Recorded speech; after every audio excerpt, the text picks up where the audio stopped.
नमस्कार। आज हम लोग पढ़ेंगे कक्षा 5 के हिंदी पाठ्य पुस्तक रिमझिम के प्रथम अध्याय राख की रस्सी। राख की रस्सी एक लोक कथा है। लोक कथा का अर्थ होता है लोक में प्रचलित और परंपरा से चली आने वाली मौखिक रूप से प्रचलित कहानी लोक कहानी या लोक कथा कहलाती है। दूसरे शब्दों में हम कह सकते हैं संस्कृति का ही एक और रूप पुरानी कहानियों में अभिव्यक्त होता है जो सैकड़ों वर्षों से चली आ रही है। उन्हें हम लोक कथा कहते हैं। यहाँ उसको हम अंडरलाइन कर दे रहे हैं। तो संस्कृति का ही एक और रूप पुरानी कथाओं में अभिव्यक्त होता है जो सैकड़ों वर्षों से चली आ रही है। उन्हें लोक कथा कहते हैं।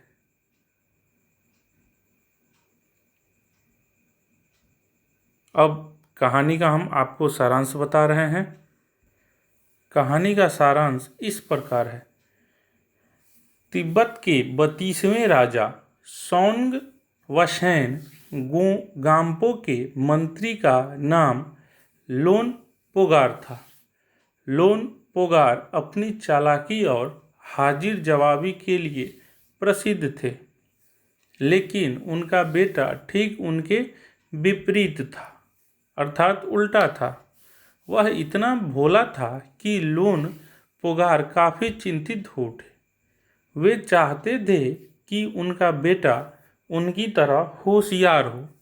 एक दिन उन्होंने अपने बेटे से 100 भेड़ें देकर शहर जाने को कहा। साथ में ही उन्होंने हिदायत दी कि वह इन्हें मारे या बेचे नहीं, बल्कि इन्हें 100 जौ के बोरे के साथ वापस लाए। अर्थात वह अपने लोन पोगार अपने बेटे को 100 भेड़ दे करके शहर भेजता है और उसके साथ यह शर्त लगाता है कि वह इस भेड़ को न मारेंगे और न ही इस भेड़ को वह बेच सकते हैं, और साथ में उन्हें 100 जौ के बोरे भी लाने हैं। बेटा शहर पहुंच गया है। वह बहुत चिंतित था क्योंकि उसके पास 100 बोरे जौ खरीदने के लिए रुपए नहीं थे और साथ में वह भेड़ को न बेच सकता है और न ही उसे मार सकता है। तभी अचानक उसके सामने एक लड़की आकर खड़ी हो गई। जब उसने उसकी चिंता का कारण पूछा तो उसने अपना हाल उससे कह सुनाया। लड़की होशियार थी। उसने भेड़ों के बाल उतार कर बाजार में बेच दिए और उससे मिले रुपयों से 100 बोरे जौ खरीदकर उसे वापस घर भेज दिया। अर्थात जो भेड़ के बाल थे उसके उन्होंने उतार कर उसे बाजार में बेच दिया।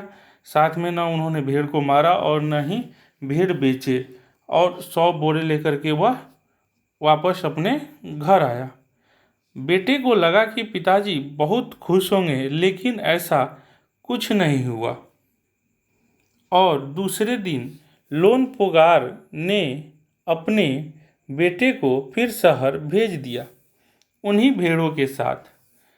उन्होंने बेटे से कहा कि भेड़ों के बाल उतार कर बेचना उन्हें पसंद नहीं आया, अतः वह दोबारा ऐसा काम नहीं करेगा। अब जब वह दोबारा लेकर के जा रहा है, फिर अपने बेटे को भेज रहे हैं, तो यह भी शर्त है कि भेड़ों के जो बाल है वो उन्हें बेचना पसंद नहीं आया, तो अब वो भेड़ के बाल भी नहीं बेचेंगे, लेकिन भेड़ों के साथ 100 बोरे जौ अवश्य लाएं।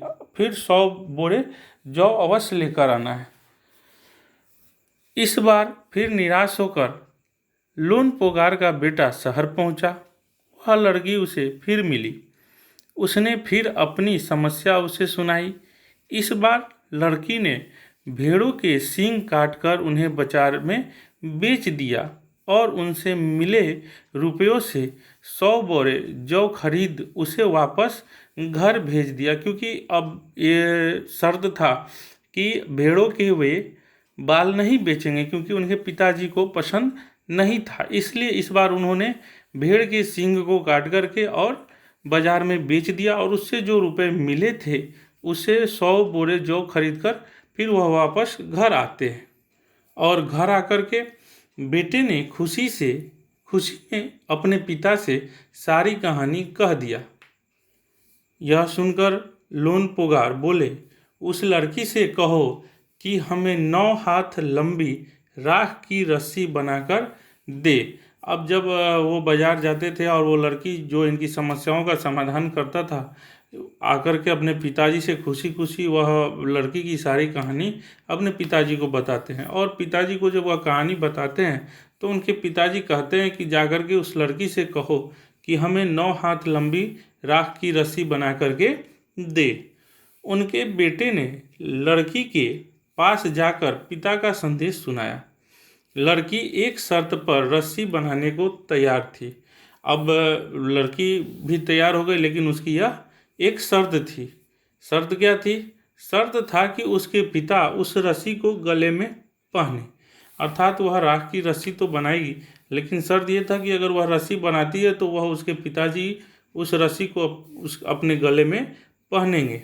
जब यह बात लोनपोगार के पास पहुंचा तो लोनपोगार ने सोचा ऐसी रस्सी बनना ही संभव नहीं है, इसलिए लड़की की शर्त स्वीकार कर ली। और उन्होंने सोचा कि ऐसा रस्सी बनना, राख की रस्सी तो बन नहीं सकता, इसलिए उन्होंने लड़की की शर्त को स्वीकार कर लिया। अगले दिन लड़की ने 9 हाथ की रस्सी लेकर उसे पत्थर की सील पर रख कर जला दिया। अब रस्सी को रख करके और उसे जला दिया। रस्सी के जलने के बाद उसी के आकार की राख बच गई। जिस प्रकार वह रस्सी था उसी प्रकार की वह राख वहाँ पे बन गई। लड़की उसे सील समेत लोनपोगार के पास ले गई और उसे पहनने को कहा। सील अर्थात जिस पत्थर पर उन्होंने उसको जलाया था उस पत्थर को पूरे उठाया और लेकर के पहुँच गई, और उन्होंने कहा कि अब इसे आप पहनिए। लोनपोगार राख की रस्सी देखकर दंग रह गया। लड़की की समझदारी और सूझबूझ से वे काफ़ी प्रभावित हुए और अपने बेटे की शादी करा दिए। तो वह लड़की बहुत ही होशियार थी, समझदार थी। अब शब्दार्थ इसका देखिए, हाजिर जवाबी, तपाक से जवाब देना अर्थात तुरंत जवाब देना। मशहूर, इसका अर्थ होता है प्रसिद्ध। चैन, शांति से। रवाना किया अर्थात भेज दिया। आप बीती, अपने ऊपर घटित, जो घटनाएं अपने ऊपर घटती है उसे हम आप बीती कहते हैं। यकीन, विश्वास। मंजूर, स्वीकार। चकित रह गए अर्थात हैरान हुए। मुश्किल, कठिन। आवए, बिताए। धूमधाम, खूब अच्छी तरह से। तो अभी हम आप लोग को पाठ का सारांश बताए, फिर उसके शब्दार्थ बताए। अब आते हैं प्रश्न अभ्यास पर। भोला भाला। पहला प्रश्न है, तिब्बत के मंत्री अपने बेटे के भोलेपन से चिंतित रहते थे। क्या तुम्हारे विचार से वह किन किन बातों के बारे में सोचकर परेशान होते थे? तो इसका उत्तर है कि हमारे विचार से वे सोचते होंगे कि उनका बेटा आगे चलकर अपना खर्च कैसे चलाएगा, क्योंकि वह तो बहुत भोला भाला था, और अपना जीवन यापन किस तरह करेगा। दूसरा है, तुम तिब्बत के मंत्री की जगह होती तो क्या उपाय करती? उत्तर है, मैं तिब्बत के मंत्री की जगह होती तो अपने बेटे को प्यार से समझाती। शहर की तरफ। पहला प्रश्न है, मंत्री ने अपने बेटे को शहर की तरफ रवाना किया। क, मंत्री ने अपने बेटे को शहर क्यों भेजा? उत्तर, मंत्री ने अपने बेटे को शहर में दुनियादारी को समझने के लिए भेजा था। दूसरा है ख, उसने अपने बेटे को भेड़ों के साथ शहर में ही क्यों भेजा? उसने अपने बेटे को भेड़ों के साथ शहर में इसलिए भेजा क्योंकि वह उसे चतुर और समझदार बनाना चाहता था। अगला है, तुम्हारे घर में बड़े लोग पहले कहाँ रहते थे, घर में पता करो, अर्थात आपके घर के लोग पहले कहाँ रहते थे ये पता करना है। कुछ तो आज पड़ोस में किसी ऐसे व्यक्ति के बारे में पता करो जो किसी दूसरे जगह जाकर बस गए हो। आपके पड़ोस में अगर कोई ऐसा व्यक्ति है जो पहले आपके पड़ोस में रहता, आपके घर के बगल में रहता था और अब कहीं दूसरे जगह जाकर बस गया है, तो उनसे बातचीत करो, रोज़ जानने की कोशिश करो कि क्या अपने निर्णय से खुश हैं। तो वह दूसरी जगह जाकर के अगर वह बस गए हैं तो क्या उनका यह निर्णय सही था, इससे वह खुश हैं, क्यों क्यों खुश हैं। एक पुरुष, एक महिला और एक बच्चे से बात करो, यही भी पूछो कि उन्होंने वह जगह क्यों छोड़ दी थी। अर्थात ये पूछना है कि अगर उन्होंने जगह छोड़ा तो क्या वह जगह छोड़कर दूसरे जगह जब वो गए तो उनसे वो खुश थे। यह भी पता करना है कि उन्होंने जगह क्यों छोड़ी। यह आप पूछ करके आप लिख सकते हैं। उस तरह आंसर प्रश्न का उत्तर भी इसमें दिया हुआ है। दूसरा प्रश्न है, जौ एक तरह का अनाज है जिसे कई तरह से इस्तेमाल किया जाता है। इनकी रोटी भी बनाई जाती है, सत्तू भी बनाया जाता है और सूखा भूनकर भी खाया जाता है। अपने घर में, अपने स्कूल में बातचीत करो, कुछ और अनाज के नाम पता करो। गेहूँ, जौ के अलावा बाजरा, चना, मक्का, सोयाबीन। अब प्रश्न 3, गेहूँ और जौ अनाज होते हैं और ये 3 शब्द संज्ञा है।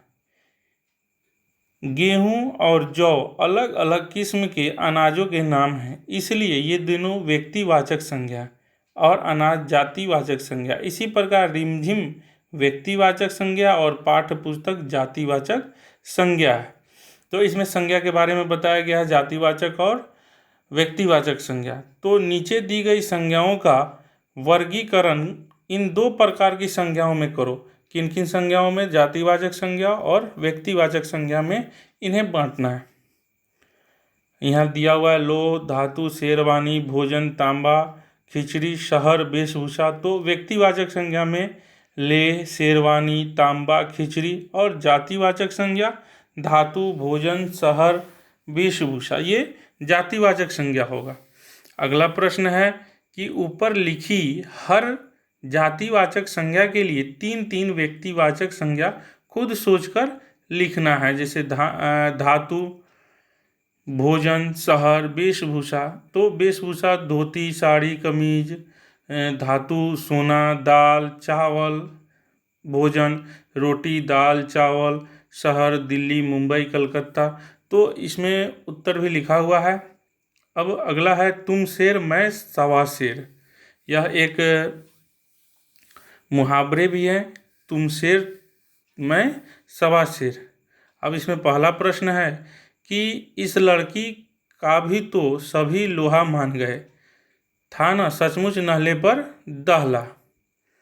फिर भी यही करना होगा, तुम ऐसा कोई काम ढूंढो जिसे करने के लिए सूझबूझ की ज़रूरत हो।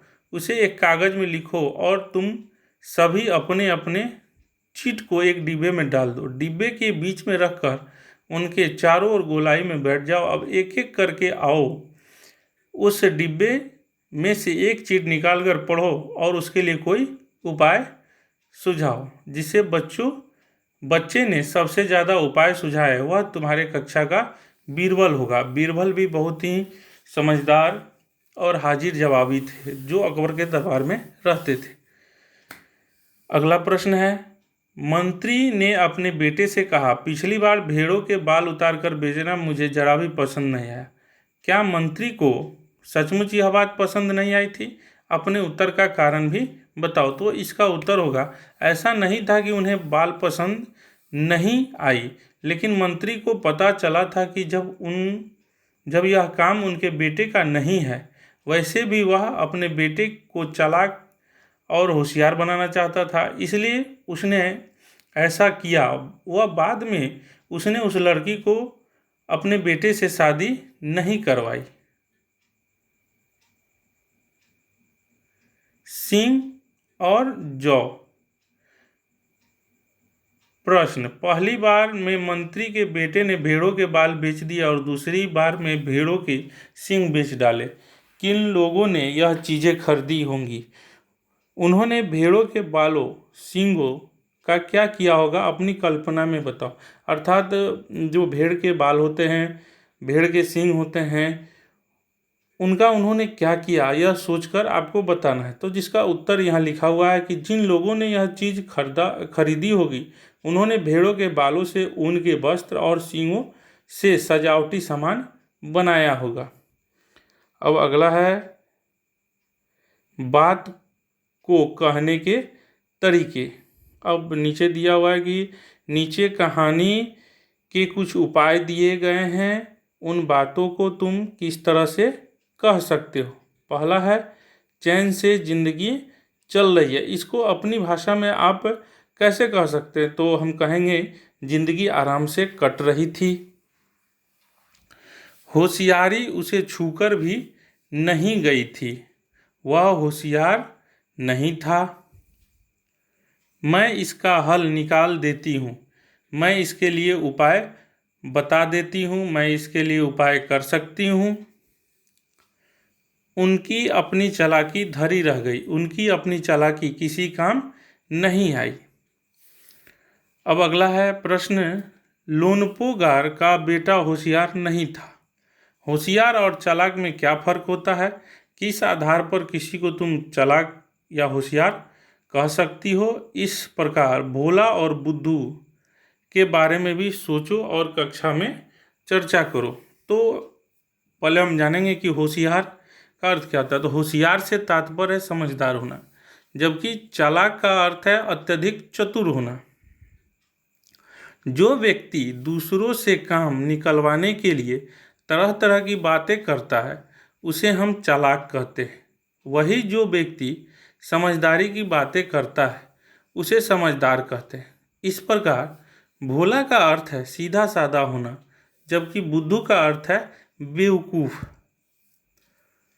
अगला प्रश्न है, लड़की को तुम समझदार कहोगी या बुद्धिमान, क्यों?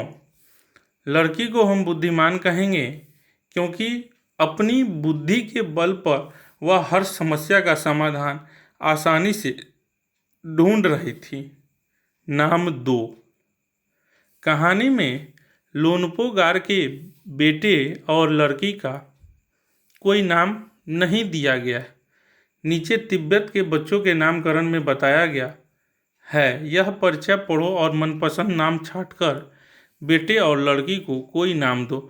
तो इसमें नाम पढ़ लेना है और कोई नाम जो है उसमें सोच करके उनके बेटे और उस लड़की का नाम रख देना है। तो उत्तर में है लोनपागार के बेटे को हम नुखू नाम देंगे, जबकि उस लड़की को डावा नाम देंगे। तो इस कहानी को आप खुद से पढ़ सकते हैं, इसके सारांशों को आप सुनिए, फिर प्रश्न उत्तर को लिखिए। धन्यवाद।